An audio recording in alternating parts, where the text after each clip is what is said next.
ایک سفر وہ ہے کہ جس میں پاؤں نہیں دل تھکتا ہے۔ آج ایک لمبے عرصے کے بعد سفر ہے اس ملک کا جو دل ہے ایشیا کا، جو نہ صرف حکمرانی بلکہ علم و فنون کے حوالے سے بھی دنیا کا مرکز رہا ہے۔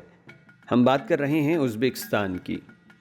یہ سفر شروع کرنے سے کئی ہفتے پہلے میں سوچتا رہا کہ اس کی ولاگنگ کس طرح سے کروں۔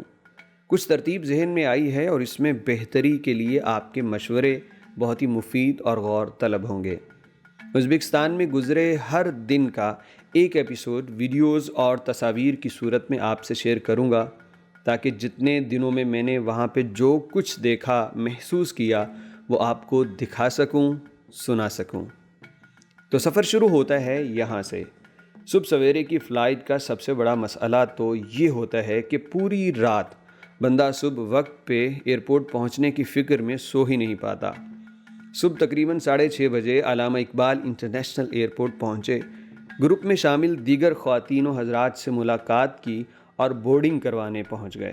ایک چیز بڑی حیران کن تھی ہمارے لیے، ہم ازبکستان جا رہے ہیں تو ہم نے سوچا تھا کہ ازبک ایئر ویز ہوگی، لیکن یہاں پہ آئے تو پتہ چلا کہ PIA سے ہم ٹریول کر رہے ہیں۔ ارے چھوڑیے اس پگلے کو، اس کی توجہ بولنے سے زیادہ دیکھنے پہ تھی۔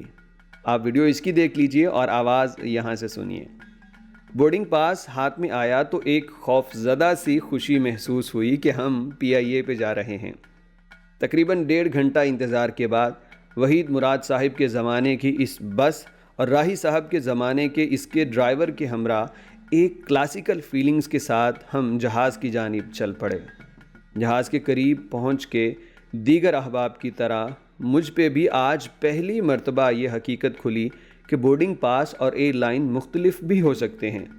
دراصل ازبک ایئر ویز کے پاس گراؤنڈ کلیئرنس کا عملہ موجود نہیں تھا، اسی لیے انہوں نے یہ خدمات PIA سے حاصل کی، جس نے اپنے پرنٹ شدہ بورڈنگ پاس ازبک ایئر ویز کے مسافروں کو جاری کیے۔ جہاز میں سوار ہونے کے بعد خوبصورت لیکن بڑا ہی شرمیلا فضائی عملہ تمام مسافروں کو پانی پلاتا ہے، کیونکہ یہ ایک گرم دن تھا اور اب 8:30 بج چکے تھے۔ 9 بجے کے قریب جہاز نے اڑان بھری اور میں ہمیشہ کی طرح لاہور کی آبادیوں، یہاں کی کالونیوں اور سڑکوں کے نقشے پہچاننے لگا۔ یہ فلائٹ 2 گھنٹے کی تھی۔ دل میں یہ خوف بھی تھا کہ کہیں یہ نہ ہو کہ کھانا کھلائے بغیر ہی یہ اعلان کر دیا جائے، Ladies and gentlemen, we have just been cleared to land at Tashkent Airport. Please fasten your seat belt. لیکن شکر خدا کا کہ ایسا نہیں ہوا، ہمیں کھانا دیا گیا۔ کھانے میں چاول، چکن، دہی، ٹماٹر وغیرہ سب کچھ تھا۔ شکر خدا کا کہ اس میں مرچیں نہیں تھیں۔ عموماً لمبی فلائٹ میں لوگ کھانا کھانے کے بعد سو جاتے ہیں، لیکن چونکہ یہ ایک چھوٹی فلائٹ تھی اس لیے ہم کھانا کھانے کے بعد دوبارہ کھڑکی سے باہر کے مناظر دیکھنے لگ گئے۔ یہ فلائٹ لاہور سے اسلام آباد، افغانستان، تاجکستان سے ہوتی ہوئی تاشکند پہنچ رہی تھی۔ تاشکند ازبکستان کا دارالحکومت ہے۔ لینڈ کرنے سے پہلے جب یہ افغانستان سے گزر رہی تھی تو نیچے موجود آبادیوں کو دیکھ کے ان کی 20 سالہ خوف سے بھرپور لیکن بڑی غیر یقینی زندگی کا تصور دل کو دہلا دیتا تھا۔ میں یہ سوچ رہا تھا کہ گولی، میزائل یا ڈرون حملہ پتہ نہیں کب کوئی چیز چلے اور سانس لیتے ہوئے جسموں کو بے جان بنا دے، اور پھر یہ دعا کی کہ اے اللہ افغانستان کو بھی امن نصیب فرما۔ تاشکند ایئرپورٹ کی یہ لینڈنگ دیکھیے اور ساتھ ہی ایک مختصر سا تعارف ازبکستان کا سنتے چلیے۔ ویسے تو ازبکستان کی ایک لمبی تاریخ ہے، لیکن ہم ماضی قریب کی تاریخ آپ کے ساتھ شیئر کریں گے۔ سوویت یونین کے قبضے میں رہنے والا یہ ایک مسلمان ملک تھا جس میں اسلام کا نام لینا بھی جرم قرار دے دیا گیا۔ 1991 میں بالآخر اسے آزادی ملی، ازبکستان اس کا نام ہوا۔ 1992 میں انہوں نے اپنا آئین بنا لیا۔ ملک میں 88% آبادی مسلمان ہے اور باقی 12% میں زیادہ تر کرسچن ہیں۔ سوویت یونین کے زیر سایہ رہنے کا اثر آج بھی ازبک لوگوں کے رہن سہن، لباس اور کھانے پینے میں نمایاں نظر آتا ہے۔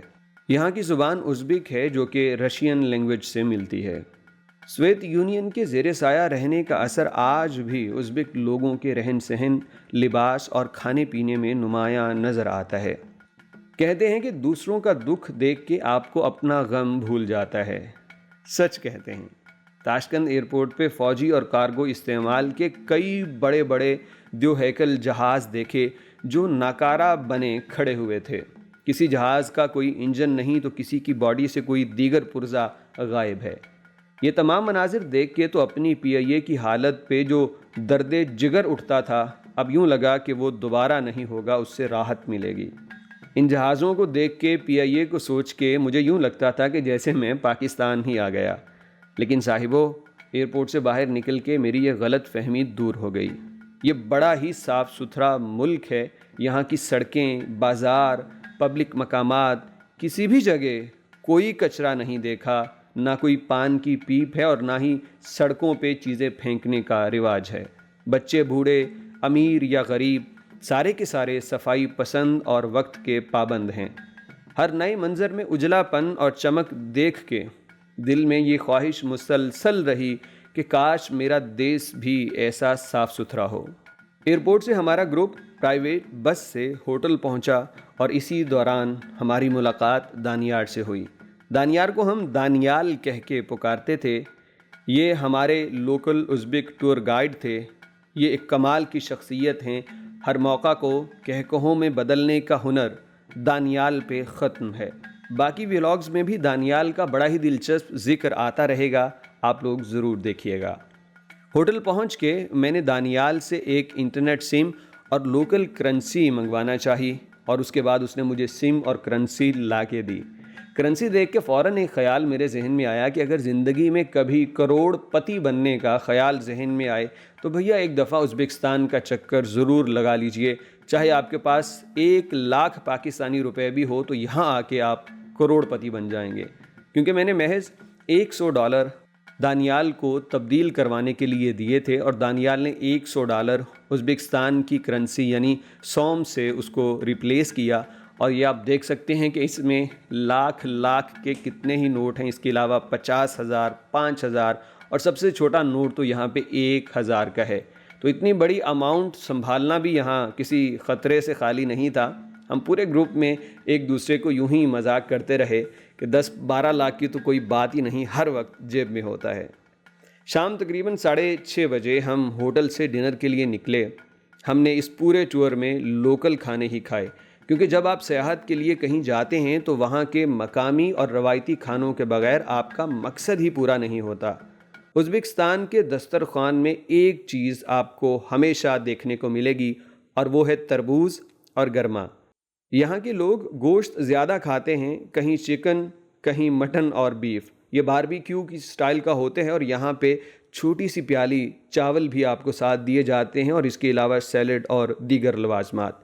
لیکن اس سے پہلے یہ آپ کو سٹارٹر کے طور پہ گوشت اور سبزیوں سے بنا سوپ پیش کرتے ہیں۔